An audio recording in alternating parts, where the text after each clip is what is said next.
Hello and welcome to Los Angeles Academy of Art. Today I'm going to be painting some roses.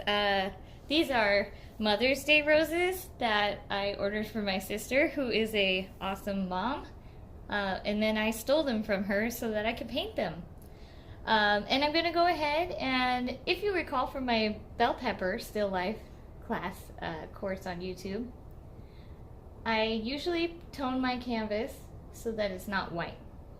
So what I've done is I've dipped this in a tiny bit of Gamsol, and I'm going to go ahead and use burnt umber because although most of the time when I'm using a cool light I will go with something a little warmer like burnt sienna, in this case there's a lot of cool tones in my roses, which I will post a picture of right about here. And those cool tones are going to really, they're going to be competing for the, if it goes too warm on the toning.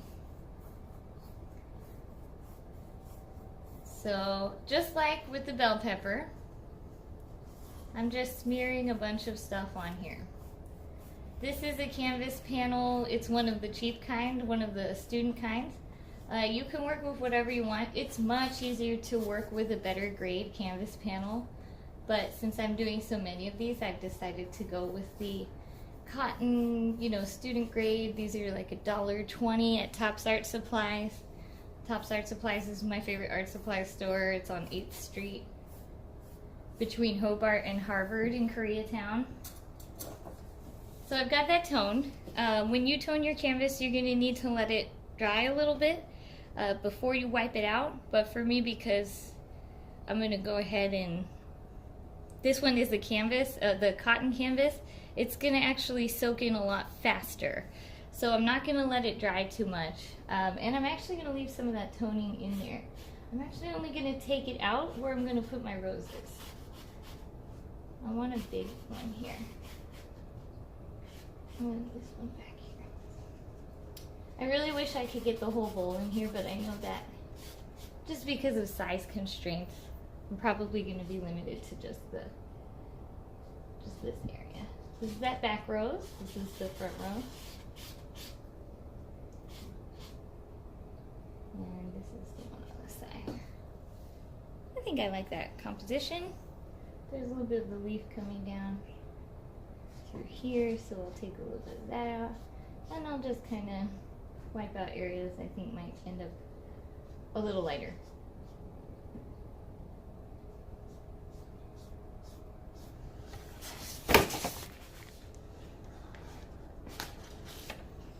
That's going to be about it for toning my canvas. Now we're going to move on to step 2. Okay, so I've let this dry just a tiny bit. Most likely a lot of this kind of color you see in the background is going to come up when I paint over it, but that is okay with me. Just going to darken this here a little bit so you can see the roses that I'm painting. They're pretty pink. So normally I use burnt sienna or burnt umber to do a little bit of a block in, but today, because my roses are pretty pink, I'm actually going to use alizarin crimson, and for the leaves I'm going to go ahead and use the olive green from Winsor & Newton. Specifically, it is Winsor & Newton olive green. There is no other olive green like it. So I don't want much paint thinner Gamsol on my brush because this is so thin and it's not dry. I've only left it for like 5 minutes. If you paint too thin, if you add Gamsol and then you paint over it, it's just going to blend into one another, or it's actually going to take the paint off the canvas if you're using one of those panels like a gesso board or any of the ampersand ones. It will take it right on back off. So, okay, so my main focus in this painting is going to be this rose. When you're painting roses, I know they look all round and stuff, but here's like a round area. But they're pretty geometrical. There's this part here where the leaf comes out. This doesn't have to be perfect or anything. Because roses all look different. And so if yours comes out looking a little different, it's not too big of a deal This is one advantage of still life painting as opposed to portraiture. With portraits, you gotta be very, very careful. Trying to get some of those shadows in there. But it's gonna be tough because there's just so much information. I'm gonna add a little bit of this Winsor Newton olive green, alizarin crimson. My alizarin's the cheap kind, so it's Lucas, and I like it, and it works.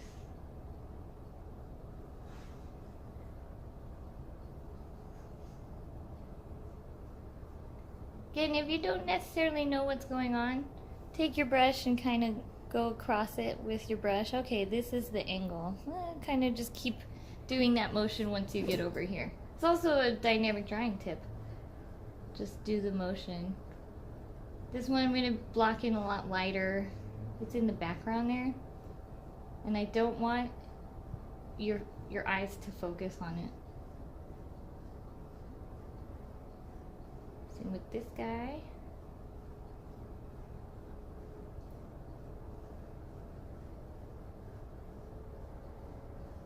Try to paint most of the bottom of this rose, but it's cut off by the bowl, so you won't even see it.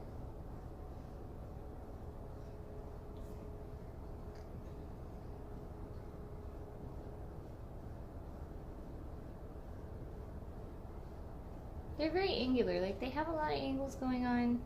Each area of the petal is kind of angled as it wraps around the rose. It may look all soft and pretty and round from afar, but there's a lot going on here that's just a bunch of angles.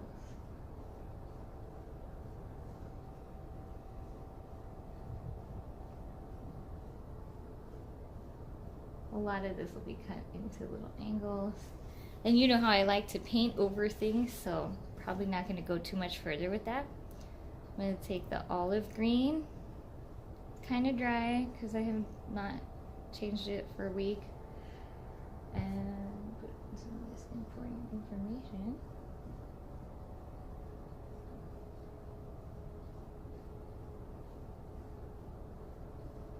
And I paint into things, so it's okay with me if I go too far over with my line. No big deal, because I'm going to actually end up painting into it. And there's a really strong shadow here, so I'm just going to go ahead and block that in instead of just outlining it.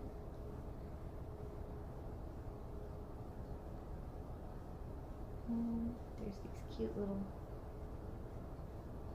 white flowers in the back.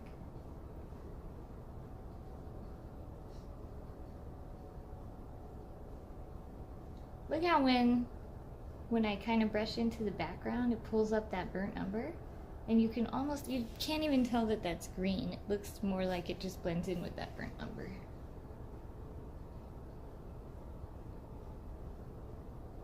And I'll pull this out just a little bit more.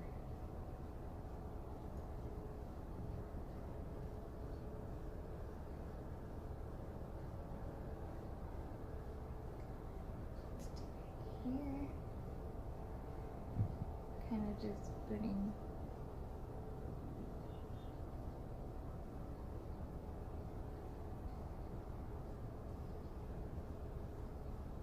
an indication of the lip of the bowl.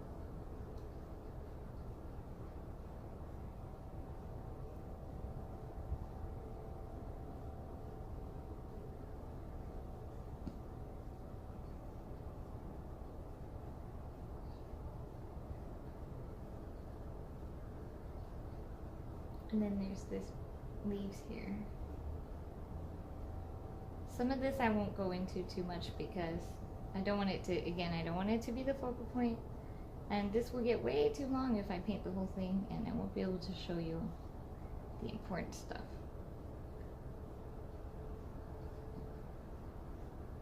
More olive green. I want a little bit of burnt umber, so I'm putting in that where the background meets where that backwood piece meets the base here.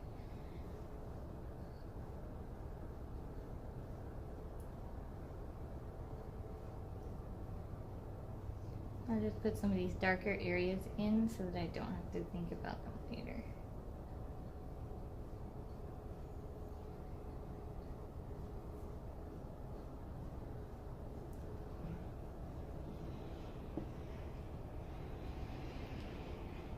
Umber.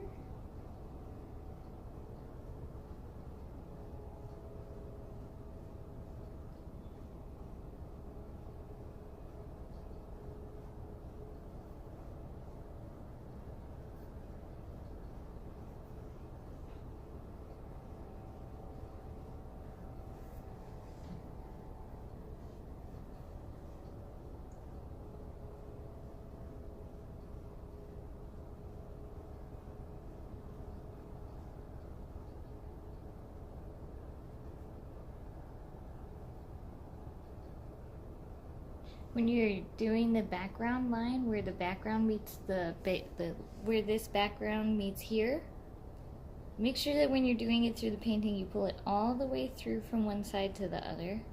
Otherwise, you'll go up here for this and maybe down here for that. It can definitely trip you up, so just be very aware of what's going on there. And we'll see, this bowl gets cut off a little bit in my composition, but we'll see how I decide to go with that and work with that in the actual painting.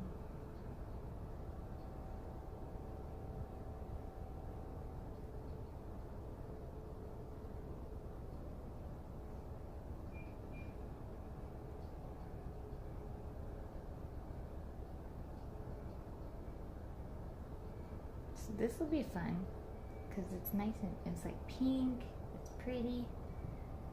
These are kind of like green. I'm tempted to just to like start right away, but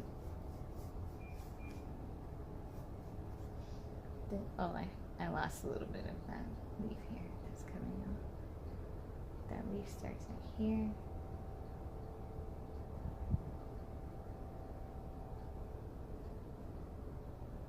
I may not put too much emphasis on it because it will draw your eye out to the bottom of the canvas. So I may just leave it kind of basic.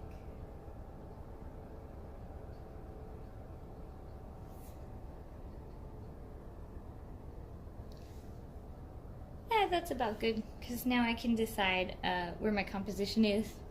Now all that will be left for me essentially is to put in light, dark, light, dark, light. This is already dark. Light, dark, light, dark. And then, that will be much easier. And then as I work into my darks, I'll want to think more about where the colors go and all this kind of thing. But for now, I think this will do.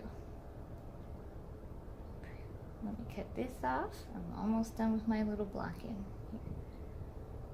There's some little white flowers back there. I don't want to emphasize them too much either.